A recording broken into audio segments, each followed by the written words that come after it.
Rodriguez. First to say it. Thank you. Back in bare-knuckle after brief layoff. You went to MMA for a little bit, 1-1. COVID happened, and you haven't fought in a few. But why did you come back to bare-knuckle? Why did you choose to come back? Look, I was trying to cross back over into boxing. I'd love to have a boxing fight, and that's when I was stuck in Australia with COVID.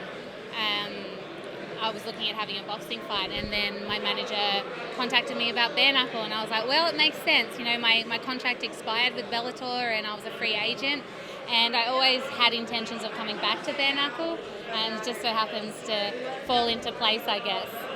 Is it like riding a bike bare-knuckle? I mean, how different is it from MMA? It's definitely more built for my style.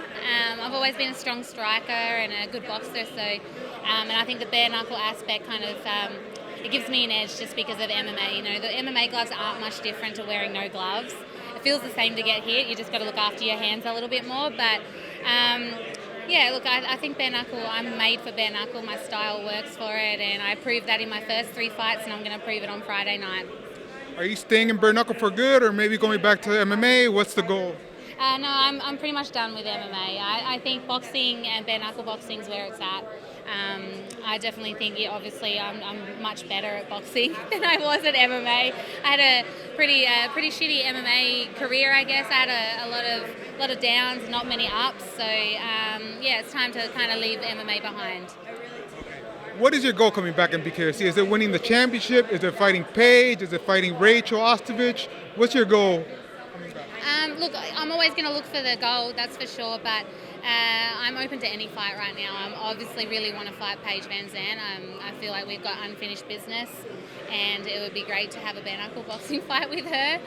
But yeah, I'll fight Rachel, I'll fight Paige, I'll fight any of them. Any of these bitches can get it. All right, so your first fight with Britain was close, in quotation marks. What have you seen from Britain? Well, I'm sure you've seen tape on her. What adjustments do you think you had to make from the first fight to now? Well, I don't think she's improved or changed that much, to be honest. She's still wild, she's still reckless, and I think possibly in our first fight that was what the judges saw.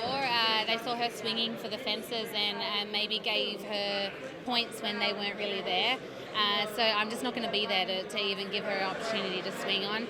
I'm going to hit and move and really hit her down the pipe, straight down the pipe, and beat her to the punch. When you left bare-knuckle, you were 3-0. You hadn't lost. You're probably the best in the division. Do you still feel like you're the best women's bare-knuckle boxer right now?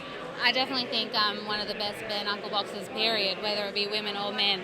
I definitely come out and I fight bare-knuckle how it's meant to be fought. So I use my guard. I use my guard to bang up their hands, and then I open their faces up. So yeah, I definitely still think I'm the best.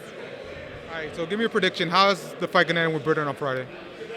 You're going to see a technician out there. You're not going to see this wild standing and swinging and banging.